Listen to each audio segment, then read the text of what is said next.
Dans cette vidéo, on va voir la solubilité et la concentration. Mais avant ça, on va voir quelques définitions importantes. Donc déjà, la solution, c'est un mélange homogène. Le soluté, c'est la substance qui est dissoute, et le solvant, c'est la substance dans laquelle le soluté se dissout. Donc on va prendre un exemple, l'exemple du café. Ok. Donc on a par exemple le café, et on mélange du sucre dans le café. Donc le sucre et le café ensemble, eh ben, ça forme une solution. Le soluté, ça serait le sucre, et parce que c'est ça qu'on mélange dans le solvant qui est le café.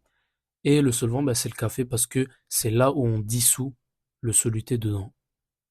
Et justement, le processus que je viens de décrire là, c'est ce qu'on appelle la dissolution. C'est le fait de mélanger le soluté, dans ce cas-là, c'est le sucre. Et à un moment, bah, le sucre, c'est sûr qu'il va disparaître. Il va pas rester dans le café. Et justement, bah, ça va disparaître dans le solvant qui est le café pour former une solution. Donc le café avec le sucre, bah, le sucre qui est dissolu dans le café, et bah, c'est une solution. Maintenant, on va rentrer dans le concret, donc la solubilité. Donc la solubilité, c'est quoi? C'est la quantité maximum de soluté qu'on peut dissoudre dans un certain volume de solvant. Donc, il y a jusqu'à une certaine quantité. Donc, par exemple, on met du sucre dans le café, on met du sucre dans le café, ça va se dissoudre. Jusqu'à un certain point où ben, le café ne peut plus le sucre ne peut plus se dissoudre dans le café tellement on a mis de soluté. Et justement, c'est ça la solubilité. C'est la quantité maximum de sucre que tu peux mettre dans le café pour qu'il soit dissolu. Donc, à un certain volume de solvant. Donc ça, c'est pour la solubilité. Maintenant, là, le gros morceau de cette vidéo-là, ça va être la concentration. La concentration, c'est la quantité de soluté dissous par rapport à la quantité de solution. Ok. Et je tiens à préciser le volume, le volume de solution, pas le volume du solvant, le volume de solution. Donc ça, c'est une formule que vous allez tout le temps utiliser. Et aussi dans les chapitres suivants.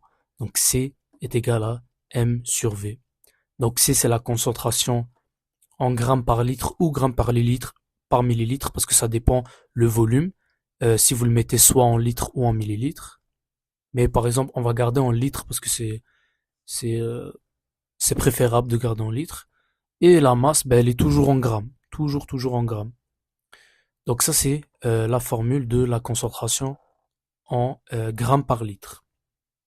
Ou ben, ça peut être en grammes par millilitre. Ça, c'est une type de concentration. Là, il y a deux autres concentrations qu'on va voir, la concentration en ppm et la concentration en pourcentage. Je vais faire d'abord la concentration en pourcentage, comme ça vous allez mieux comprendre la concentration en ppm. Donc, concentration en pourcentage. Donc, on est d'accord, par exemple, vous ramenez, euh, par exemple, 85% à l'examen. 85%, ça représente quoi? Ça représente 85 sur 100. Donc, la note est toujours sur 100 parce que c'est pourcentage. Ben, c'est la même chose avec la concentration. Et il y a trois types dans le pourcentage. Parce que ça dépend, est-ce que tu mélanges une masse sur une masse sur un volume ou un volume sur un volume. Parce qu'oublie pas qu'une solution, c'est pas que un soluté en grammes sur un solvant en litres.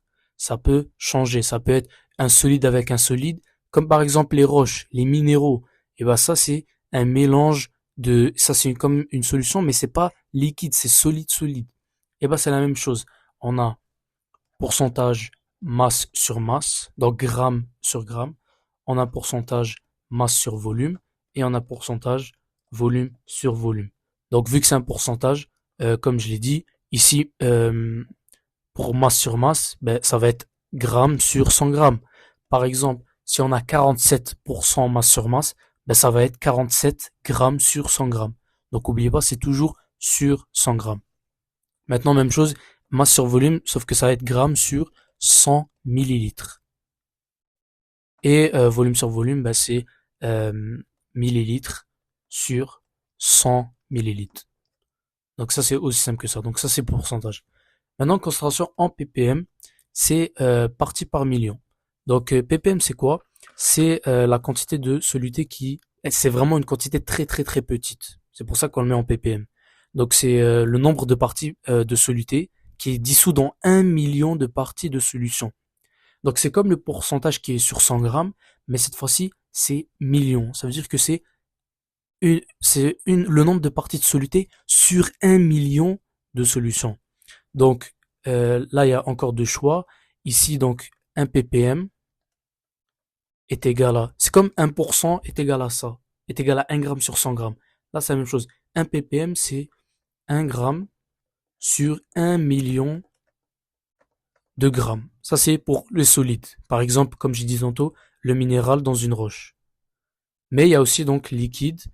Ça, c'est 1 gramme sur 1 million de millilitres. Ça, c'est pour... Donc ça, c'est solide. Et ça, c'est liquide. Donc voilà, un ppm, c'est comme pourcentage. Donc 47 ppm, ça sera 47 grammes sur 1 million de grammes. Tout comme pourcentage, c'est 47%, ben c'est 47 grammes sur 100 grammes. Donc c'est la même chose, sauf que ppm, c'est justement sur 1 million. Donc maintenant, là, on va faire un exemple qui regroupe tout ce qu'on a vu. Ok, donc ça, c'est très très fréquent dans les exercices. Ça sera pas juste, oui, trouve-moi juste la concentration gramme par litre ou gramme par millilitre. Là, on a quatre sous-questions sur cette situation-là, sur l'exemple. Donc on nous dit, il y a 12 grammes de sucre dans 300 millilitres de solution. Tout d'abord, on veut la concentration en grammes par millilitre. Donc ça, c'est assez simple. On avait la formule tantôt qui est de C égale M sur V. Ok. Maintenant, moi, je vous conseille toujours, pas dans ce genre de problème-là, mais dans les gros problèmes où il nécessite plusieurs étapes, d'inscrire c'est quoi vos données. Donc ici, 12 grammes, c'est la masse. Donc vous pouvez écrire M est égal à 12 grammes. Et ça, c'est quoi 300 millilitres? Ben, c'est volume. Donc V est égal à 300 millilitres. Et faites très attention aux mesures. Là, c'est bien parce qu'on nous demande grammes par millilitre. Mais faites attention aux mesures et si besoin, il faut changer justement l'unité de mesure. Donc c'est égal à M sur V. Et ben on a déjà nos données, donc tout ce qu'on fait, c'est appliquer la formule 12 grammes sur 300 millilitres. Et ça nous donne une concentration de 0,04 grammes par millilitre. N'hésitez pas si vous voulez faire l'exercice, donc de mettre sur pause et ensuite ben, continuer et voir justement la correction que je fais maintenant. Donc ça c'est pour la première sous-question. Deuxième sous-question, quelle est la concentration en pourcentage? Ok. Là, très attention, ici on a sucre et on a solution. On a en millilitres, ça veut dire que c'est quoi? C'est un pourcentage masse sur volume. Ça c'est très important parce qu'à la fin il faudra l'inscrire. Tel pourcentage masse sur volume, sinon le prof peut vous enlever un point. Donc ici, la meilleure façon possible de faire, c'est de faire un produit croisé. Je suppose que tout le monde en secondaire 4 maintenant sait comment faire un produit croisé. Donc ici, on peut prendre le résultat qu'on a eu dans le dans la sous-question 1 et faire le produit croisé avec. Ou sinon prendre autre chose.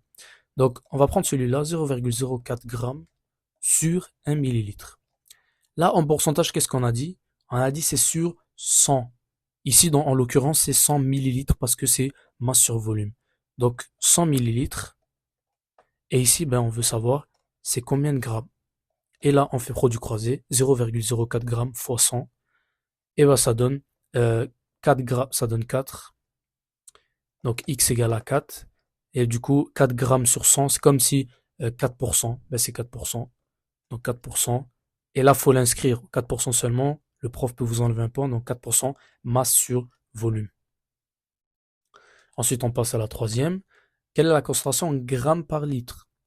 Maintenant, là, il y a encore deux possibilités parce qu'on sait que 1 litre est égal à 1000 millilitres. Donc, vous pouvez déjà changer 300 millilitres en litres, donc en faisant 300 divisé par 1000, ou sinon faire un produit croisé. Donc, si vous voulez pas vous casser la tête, juste un petit produit croisé. Donc, on peut prendre celui qu'on a eu en pourcentage, donc 4 grammes sur 100 millilitres. Et on sait qu'un litre, c'est 1000 millilitres. Donc ça va être 1000 millilitres. On veut savoir combien de grammes. Ou sinon, comme je vous ai dit, vous changez en litres. Donc les deux, c'est la même chose. Donc ça va être X. Donc on fait 4 fois 1000 divisé par 100. Et ça donne 40 grammes par litre. Voilà. Et finalement, quelle est la concentration en ppm? Même chose, un produit croisé. Donc on peut prendre la réponse qu'on a eue avant, donc 40 grammes par litre. Donc on le met en millilitres parce qu'attention, ppm, on a vu ici que c'était 1 million de millilitres. Donc faire très attention aux mesures. 40 grammes sur 1000 millilitres. Et là, on fait produit croisé avec, on veut savoir combien de grammes sur 1 million de grammes. Et là, on fait millilitres, excusez-moi, millilitres. Et là, on fait le produit croisé et ça nous donne 40 000 ppm ou 40 000 grammes sur 1 million de millilitres. Donc c'est exactement la même chose pour pourcentage, mais sur 1 million.